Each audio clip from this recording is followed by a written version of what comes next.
तो हेलो दोस्तों, कैसे हैं आप लोग। मैं बहुत दिन से सोच रहा था कि तुर्कमान गेट जाऊं। तुर्कमान गेट पे है रज़िया सुल्तान की कब्र। वहां पर मेरा जाने का बहुत टाइम से बहुत दिल भी है जाने का, और आप लोगों को भी दिखाना चाहता हूं मैं कि वहां की असलियत क्या है और वहां पर क्या हो रहा है आजकल, और वहां पर कब्र उनकी कितनी बड़ी है और लोगों ने वहाँ पर क्या कर रखा है। तो अभी हम चल रहे हैं सीधा तुर्कमान गेट पर, और मैं आपको वहाँ का दिखाऊँगा कि वहाँ के हाल चाल क्या है। तो मिलते हैं सीधा वहीं पर। तो अभी मैं जा रहा हूँ तुर्कमान गेट। मुझे पता है वहाँ पर ट्रैफिक बहुत ज़्यादा होता है, इसलिए मैंने वहाँ पर तुर्कमान गेट पर बाइक मंगा ली है। तुर्कमान गेट से मैं बाइक लूँगा और वहाँ पर मैं अपनी गाड़ी पार्किंग में लगा दूँगा।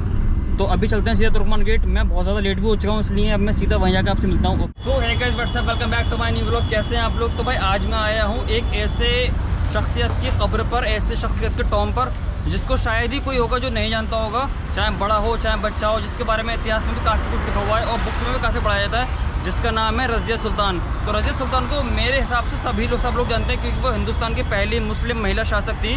तो अभी हम जा रहे हैं उनकी कब्र पर। अभी मैं खड़ा हूँ हज मंजिल पर, जो भी यहाँ से हम अंदर जाएंगे, क्योंकि उनकी कब्र ना बहुत तंग गली में बिल्कुल गुमनाम हो गई है।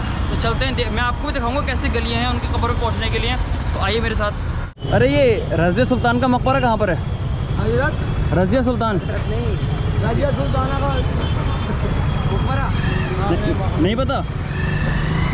जहाँ शादी ब्याह जो होती है, जहाँ पे शादी ब्याह होती है। हाय। तो अभी हम जा रहे हैं इन गलियों के अंदर से। यहाँ से ना किसी को पता नहीं है इस बारे में, तो अभी मैंने 2-3 जगह पता करा था, उनको भी कंफर्म नहीं पता। तो मैं अभी मैप की भी हेल्प ले रहा हूँ और मैं लोकल लोगों से ही पता कर रहा हूँ ताकि मुझे कोई प्रॉब्लम ना हो। अंकल, रज़िया सुल्तान की कब्र कहाँ पर है। पिछवाली गली में।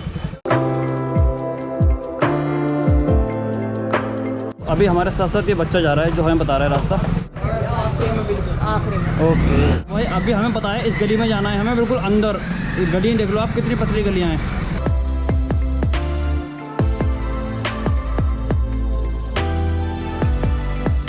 अंकल, रज़िया सुल्तान का मकबरा है आगे।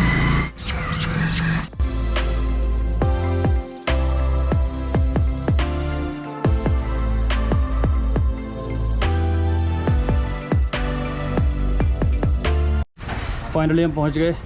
तो भाई जैसा कि अभी आप देख रहे हैं, ये पीछे रज़िया सुल्तान का टॉम्ब है, जहाँ मैं पहुंच चुका हूँ। बहुत मेहनत से, बहुत मशक्क़त से मैं यहाँ पहुंचा हूँ। ये बिल्कुल तंग गलियों के अंदर है, और ये है प्रोटेक्टेड है ये ASI से।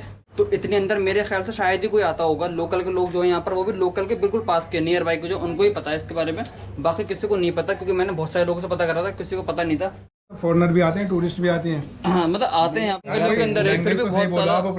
फिर भी बहुत तंग। अंकल को देखो, थोड़ा सा सही कह रहे हैं अंकल, मतलब आते हैं होंगे लोग यहाँ पर। झूठ बोल रहे हैं, यहाँ फॉरेनर भी आते हैं, हमेशा फॉरेनर आते हैं सुबह अर्ली इन द मॉर्निंग। अच्छा। और बाहर के लोग भी आते हैं यहाँ पे।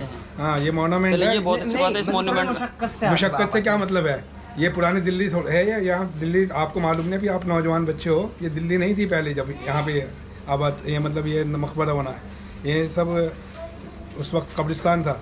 अच्छा। हाँ, ये बाद में बस ये है। तो अभी आपने देखा, ये हजरत मुझसे लड़ने के लिए आ गए थे कि यहाँ पर कोई ऐसी मशक्कत नहीं आने में, कोई प्रॉब्लम नहीं आने में, किसी को कोई भी आ सकता है, बिल्कुल अंदर नहीं है। तो मैंने आपको गलियाँ तो दिखा दी कि मैं कैसी गलियों में से होकर आया हूँ, और लेकिन अभी मैं आपको इसके अंदर का हाल दिखाता हूँ। अंदर यहाँ पर पहले अभी इन्होंने खुद बताया था मुझे कि यहाँ पर कब्रिस्तान था, लेकिन अभी ये बोल रहे हैं कि यहाँ पर मतलब ये इतना ही बड़ा था। लेकिन आप लोगों को देखकर खुद अंदाजा हो जाएगा कि ये पहले कितना बड़ा होगा। इसके अंदर AC लटक रहे हैं लोगों के, और AC में से पानी गिर रहा है, कपड़े लटक रहे हैं लोगों के, और इसकी जो दीवार है ना, उस दीवार के ऊपर लोगों ने अपनी दीवार चुन दी है। तो आप खुद देख सकते हैं इसको, मतलब इसको कितना छोटा कर दिया गया है। पहले के टाइम में ये बहुत बड़ा होगा। इसके अंदर खिड़कियाँ निकाली हैं, दरवाजे निकाले हैं, इसके अंदर मतलब बालकनी बना के कपड़े टंगे हुए हैं। आप लोग खुद ही अंदाज़ा लगाइएगा, खुद ही आप जज करिएगा। मैं नहीं कह रहा कि आप मेरे कहने से आप माने, जो आप देखें अपनी आंखों से आप उस पर भरोसा करिएगा कि यहाँ के लोग कैसे हैं। बिल्कुल मतलब लड़ने के लिए आ गए थे, कह रहे हैं कि हमने इसकी फ़िक्र कर रखी है, हमने केयर कर रखी है, और यहाँ पर सब कुछ दबा दिया है, सब कुछ छुपा दिया है। अब मुझे नहीं पता।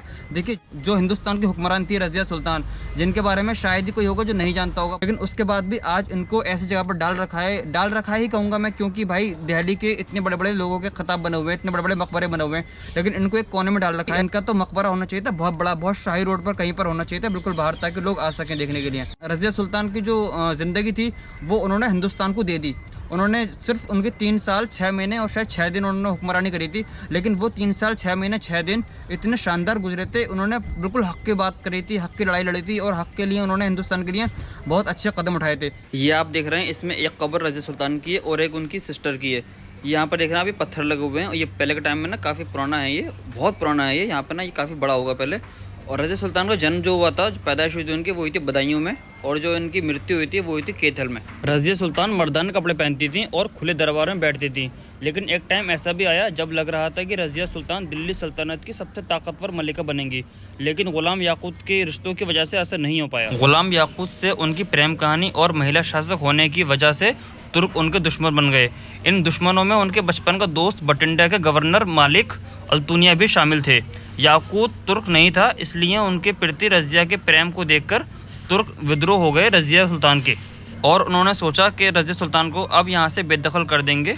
अल्तुनिया जो उनका बचपन का दोस्त था, उन्होंने रज़िया सुल्तान की सत्ता को स्वीकार नहीं किया। उसके और रज़िया सुल्तान के बीच युद्ध शुरू हो गया, लेकिन उस युद्ध में याकूत मारा गया और रज़िया को अल्तुनिया ने बटिंडा के किले में कैद कर लिया। बाकी इन दोनों कब्र में रज़िया सुल्तान की कब्र कौन सी है इसका अभी तक नहीं पता कंफर्म कि कौन सी है, और यहाँ पे एक कब्र और है छोटी सी, इसके बारे में भी कुछ नहीं पता, लेकिन इसमें एक उनकी बहन की और एक रज़िया सुल्तान की कब्र है। तो ये था रज़िया सुल्तान का मकबरा, रज़िया सुल्तान का टॉम। वैसे मैं हर टॉम में जाते रहता हूँ, बहुत सारे टॉम में गया हूँ, मैंने आपको भी दिखाया। आप खुद बताइएगा मुझे, सारे टॉम ऐसे ही होते हैं जो ये है, या फिर कुछ इसमें फ़र्क होता है? आपने बाकी टॉम देखो कितने मतलब पूरे शानदार बने होते हैं, पूरे पत्थरों से बने होते हैं, लेकिन ये टॉम ऐसा ही है। तो ये था रज़िया सुल्तान का टॉम। वीडियो कैसी लगी? वीडियो अच्छी लगी तो लाइक करें, सब्सक्राइब करें, शेयर करना बिल्कुल ना भूलें। मिलते हैं ऐसी किसी नेक्स्ट वीडियो में, तब तक के लिए बाय बाय, टेक केयर।